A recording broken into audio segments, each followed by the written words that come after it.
And now guys question number C है हमारा, जिसको सॉल्व करेंगे अब इस वीडियो में। तो यहाँ सी वाला जो ऑप्शन है, तो इसमें टिक द करेक्ट है हमारा। When two force applied on an object are equal and opposite then these forces, इसका आंसर है हमारा do not move the object but may cause change in its shape. तो अगर कोई ऑब्जेक्ट है, ठीक है, उस पर इक्वल फोर्स लगाया जा रहा है, ठीक है,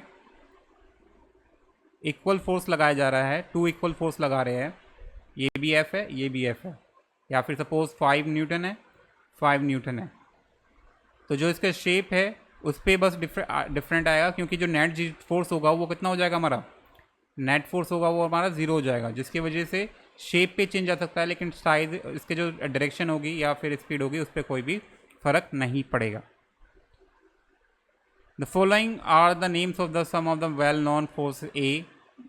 Gravitational force, muscular force, magnetic force, frictional force. Out of these, the contact force are labeled as. तो इनमें से कौन सा जो फोर्स है वो कॉन्टैक्ट फोर्स है? एक तो मस्कुलर फोर्स है, जिसमें हम ह्यूमन पावर लगाते हैं, ठीक है, ह्यूमन फोर्स लगाते हैं, वो हो गया हमारा एक मस्कुलर फोर्स। और एक दूसरा है हमारा फ्रिक्शनल फोर्स। दोनों में हमारा कॉन्टैक्ट इंपॉर्टेंट होता है।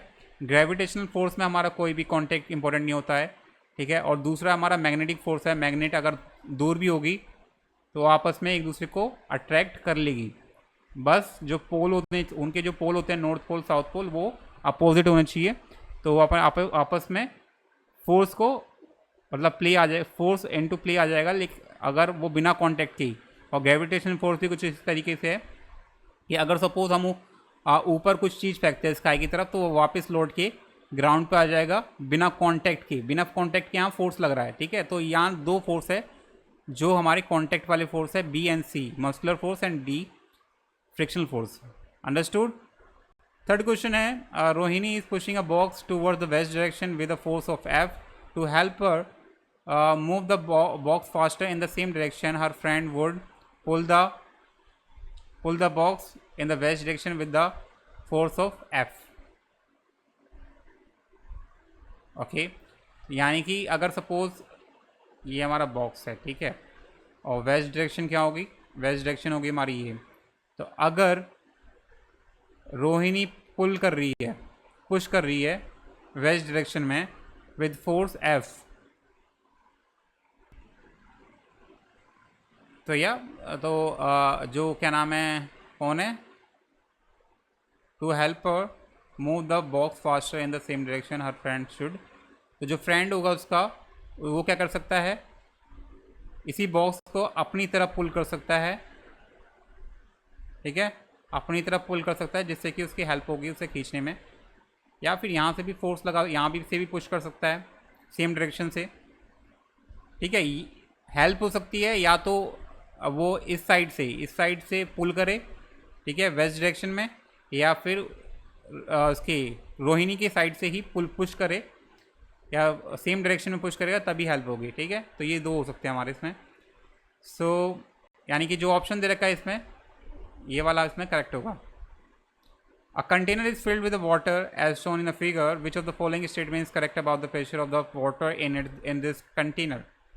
तो इसमें बताना है कि इसमें कौन सा ऑप्शन इसमें करेक्ट होगा। तो ऑप्शन हमारा ये वाला होगा, प्रेशर एट सी ज़्यादा होगा,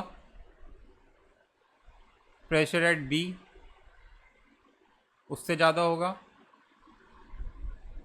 एंड प्रेशर एट ए सबसे कम होगा, ठीक है। तो ऑप्शन बी हमारा इसका करेक्ट होगा, पोजीशन बी। इसमें से हमारा अब फिफ्थ क्वेश्चन है गाइस इसमें हमारा कि अ एम्प्टी बोतल has to be placed on a table so that the exert maximum force on the surface of the table. तो for this bottle needs to be place in the position labelled as. Position A है, position B है, position C है। तो किस में सबसे ज़्यादा force होगा, प्रेशर होने वाला है, तो ये इस वाले में होने वाला है, क्योंकि यहाँ हमारा जो एरिया है वो कम है, ठीक है। बॉटम पे जो एरिया है वो कम है, और एज वी नो दैट कि जो प्रेशर होता है वो इनडायरेक्टली प्रोपोर्शनल होता है हमारे एरिया की, यानी कि जितना ज़्यादा प्रेशर उतना कम एरिया, जितना कम एरिया उतना ज़्यादा प्रेशर। तो ज़्यादा मैक्सिमम प्रेशर के लिए हमें एरिया को कम करना होगा, और एरिया कब टेबल के सरफेस से कौन से पोजीशन में कम है, पोजीशन बी में। ठीक है. सो या नेक्स्ट क्वेश्चन है हमारा question C. When we press the bulb of a dropper with its nozzle capped under water, air in the dropper seems to escape in the form of bubbles. If we then release the pressure of the bulb, water gets filled in the dropper. The rise of the water in the dropper is due to atmospheric pressure. तो इसका answer होगा atmospheric pressure. Atmospheric pressure की वजह से ही जो water होता है वो उसमें फिल हो जाता है. 7th है हमारा. The length breadth height of the rectangular box दे रखा है हमारा respectively. This box is kept on the ground in the different position one by one.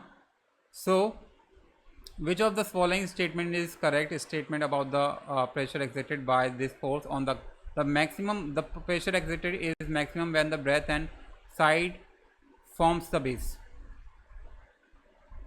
तो इसमें क्या होगा, मैक्सिमम कब होगा, जब एरिया कम होगा.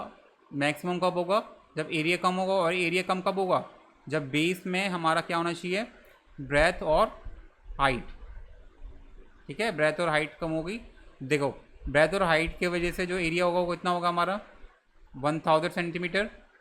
और दूसरे जो कॉम्बिनेशन आप ट्राई करोगे उसमें सबसे ज़्यादा एरिया होगा और उसकी वजह से प्रेशर कम होगा. तो एज वी नो दैट, जैसे मैंने ऊपर बताया आपको कि pressure is indirectly proportional to area, यानी कि जितना कम एरिया उतना ज़्यादा प्रेशर. तो एरिया सबसे कम जो होगा वो इसी केस में होगा जब ब्रेथ और हाइट को हम एज अ बेस ले. ठीक है. So yeah, that's it guys, and these are the questions of MCQ or the tick the correct. So yeah, let's move to the next questions.